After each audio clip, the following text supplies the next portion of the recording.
You with the one and only boxing guru, aka Wilder Hater. Wilder Hater was just a name given to me. On this episode of Under Discover, we will be focused on my message to Wilder Part 2.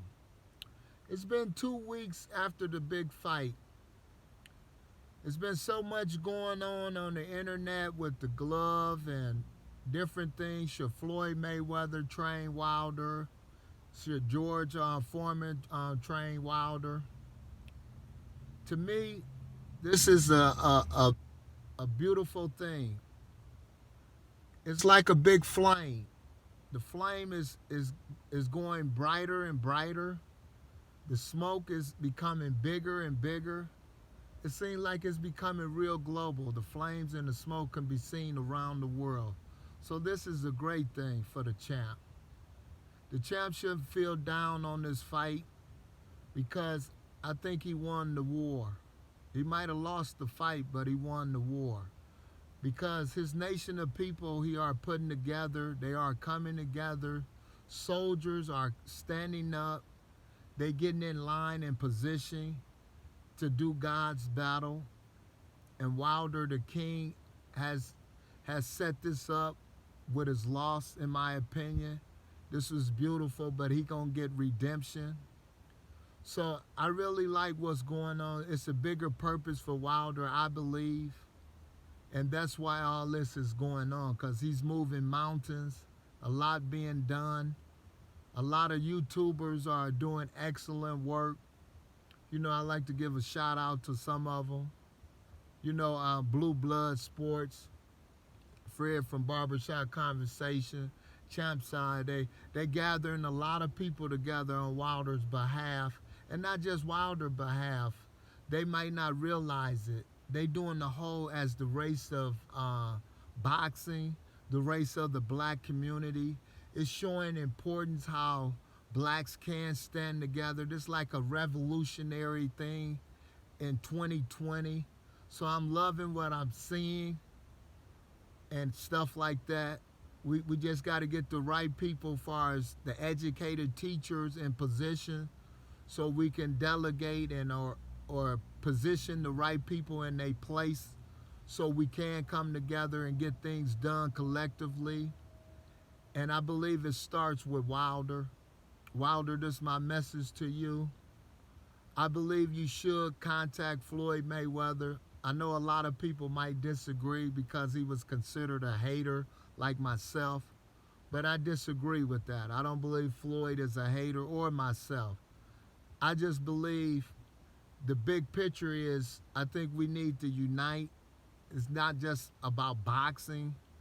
If we unite together, if you make a big stance like this, your fans, your fans, and not only your fans, but your whole people, the whole world will witness us coming together, and that can move mountains. Us putting our sides down, whether it was hating or not. But this will cause us to join in strength. You will become stronger as a fighter. Floyd is a decorated fighter. He remained undefeated. I don't know, a 8-time division champ or whatever he was. He can help on the aspect that you're lacking, in my opinion, is your foot placement.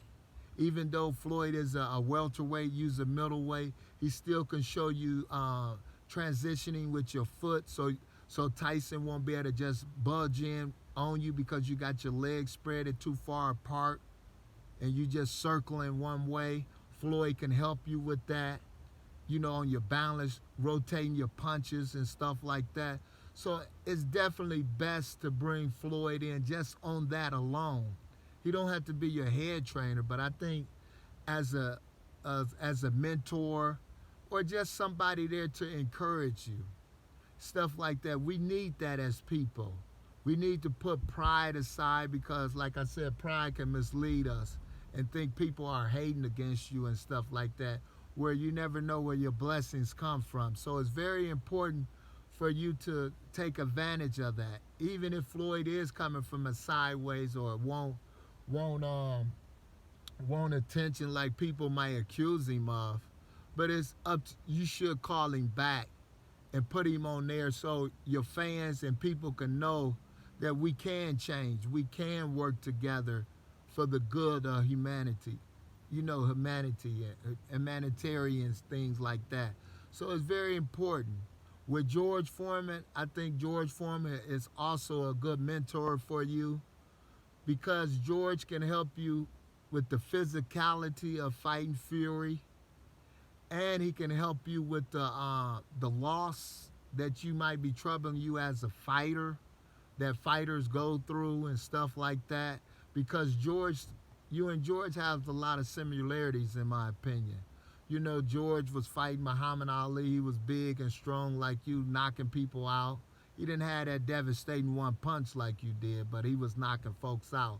So that's why he can help you with the psychological and mental aspects of dealing and coping with losing and getting your mind ready for battle again, because he came back when he was 45 years old and won the title.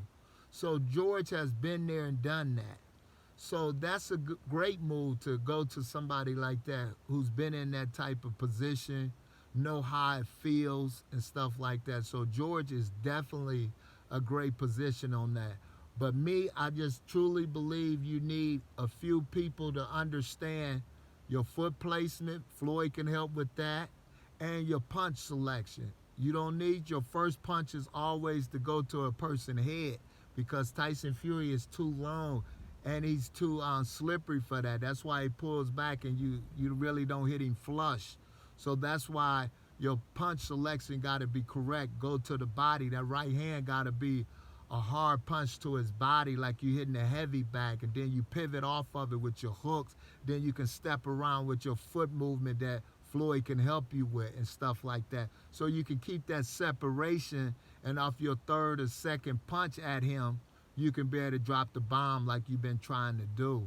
So it's very important for you to realize the corrections that you need to bring you to victory, and the corrections that you need that you're lacking in your fights. And so once you realize that, you know everybody who's with that resume as Floyd or George Foreman could be beneficial, because you will know that they're on board for your best interest, because you already know what you're lacking in. And that's the point I was trying to get across to you, because I know the difference in all the fighting and stuff like that. So it's very important for you, as the nation of people that swarms behind you, to lead them as their king and stuff like that. So that's why you might have to step outside of being Deontay Wilder yourself and go and bring in other people, other black people who stated they will help you and things of that nature, because this is very pivotal, not for just your career, but it seems like it's pivotal for the nation of black people, because I haven't seen these black people, you know, on YouTube transcend boxing like this. You're getting steady callers off these YouTube subscribers, getting 5 to 10,000 viewers constantly, you know, calling in, talking about you. So your cause and your purpose is bigger than just a 12-round fight with Tyson Fury. So I think you have to step outside and get those people, because you want to teach your nation and be blessed by the boxing God, because I think that's part of your purpose. I'm thinking because of the magnitude of the nation movement that I'm seeing. It has to be part of something. So that's why I believe you should take heed to what I'm saying, because it's very important for the black people and as far as your victory in your trilogy fight. So you have to pay attention to this. This is my message to Deontay Wilder Part 2. Over and out. Boxing Guru, a.k.a. Wilder Hater, for Under the Microscope.